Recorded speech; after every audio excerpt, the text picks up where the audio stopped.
Ben Affleck is often described as a talent tempered in fire, a leading man whose name still echoes through Hollywood.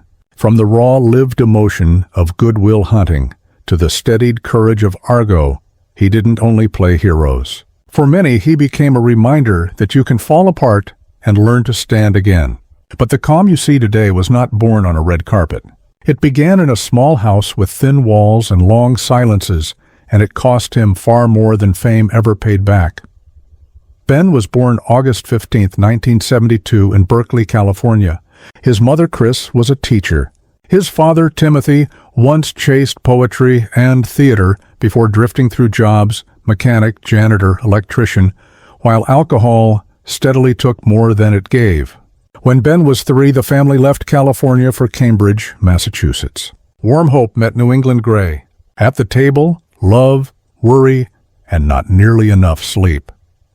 By 1983, when Ben was 11, the marriage broke. His mother became the anchor for Ben and his younger brother, Casey. The relief of a quieter house came with a permanent lesson. Peace can be fragile. In that space, Ben learned to read a room before anyone spoke, to care for his brother, and to escape into imagination when the real world pressed too hard. Acting wasn't ambition at first, it was shelter. By 13, he was working in PBS educational programs. The camera was constant. It didn't raise its voice. At 18 in 1990, he packed a beat-up suitcase and went west. Los Angeles was not a dream. It was a test. Rent was steep, hope was cheap, and the heater worked only when it felt like it. He shared a cramped place with Matt Damon. They slept on a second-hand couch in shifts, surviving on audition scraps and stubbornness. Casting rooms handed out short lines and long doubts. "You're not leading man material," one voice said. He smiled for the room, then carried the weight outside. So they wrote. 2 friends, 1 typewriter, a stack of rejections, and a script that sounded like the people they knew. The nights were cold, the coffee poorer than the lighting, but somewhere in that grind, the fuse was lit. In 1997, at 25, they delivered Good Will Hunting, a script born from hunger and nerve. The film made more than $225 million worldwide. Ben and Matt won the Academy Award for Best Original Screenplay. Cameras flashed. The applause rolled. Inside, he still felt like the kid on the frayed couch who couldn't quite believe the door had opened. The rocket ride and the burn. Then came the big canvas years. Armageddon in 1998 blew past $500 million. Shakespeare in Love the same year took Best Picture. He became the poster on the multiplex wall, action lead, romantic lead, every kind of lead. Pearl Harbor in 2001 made $450 million, but critics called him hollow. He smiled through the storm and slept in trailers between 16-hour days. "The industry loved me for my jawline," he'd say later, "not for my soul." The spotlight that once felt like sunlight began to sting. He was everywhere and felt invisible anyway. In 2002, he and Jennifer Lopez became Bennifer on the set of Giggly, 2 People in Love, turned into a public property. In November 2002, he proposed with a 6.1-carat pink diamond. A September 14, 2003 wedding was planned, then postponed under a blizzard of helicopters, headlines, and second-guessing. "We stopped being us," he said. "We became a spectacle." Giggly, a $70 million flop with 6% on Rotten Tomatoes, made him the punchline. The phones went quiet. The silence he knew as a kid came back, older and heavier. When the noise died down, he rebuilt. Not with a swagger, but with work. Gone Baby Gone, 2007, proved he had a director's eye. The Town 2010 showed he could carry a story honestly. He stopped trying to prove people wrong and tried to feel right again. In 2012, Argo, a film about rescuing people stuck in a nightmare, became his own rescue, earning more than $230 million and winning Best Picture. On that stage, he didn't crow about winning. He talked about getting up after you fall. People heard the difference.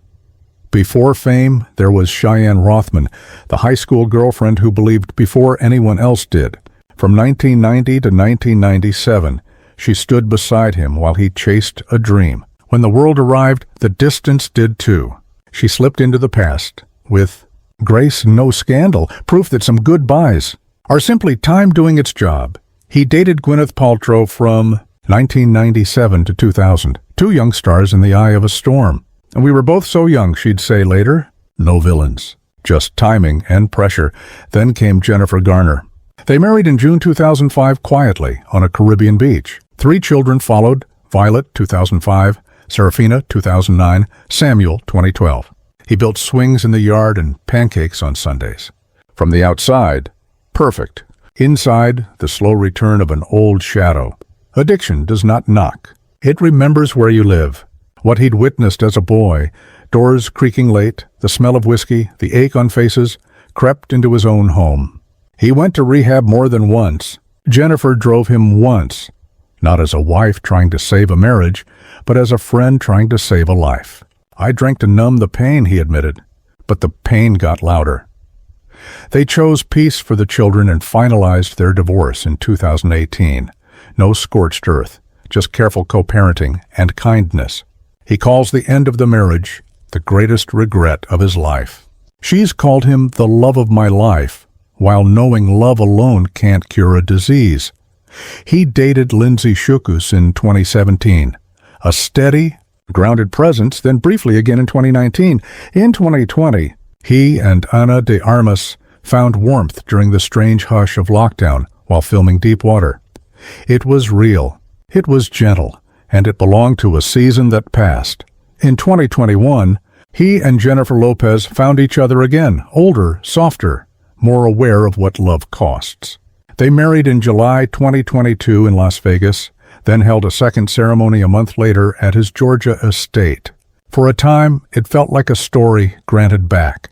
But by 2024, the natural tension returned. She draws power from the spotlight. He seeks quiet. In 2025, they separated without spectacle or bitterness. No children together, no battles for headlines. Just two people who loved each other twice and chose grace twice. At 53, his priority isn't applause. It's presence.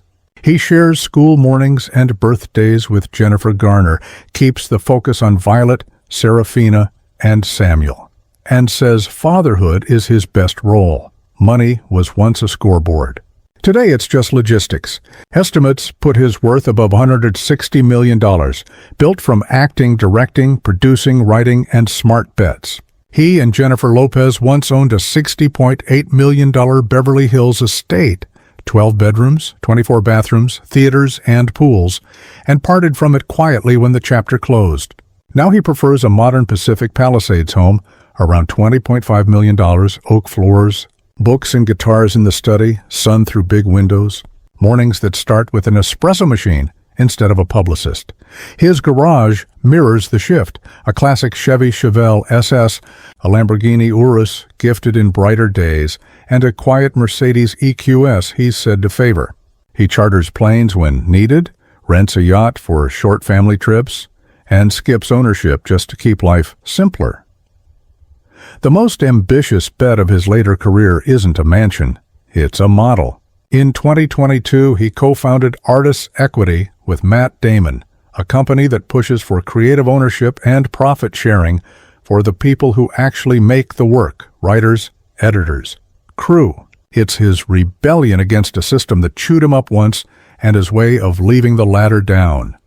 His Eastern Congo initiative has poured real money into schools, farms, health services, projects that outlast press cycles. He supports addiction recovery programs quietly, visiting centers without cameras. You're not your mistakes, he tells people who need to hear it.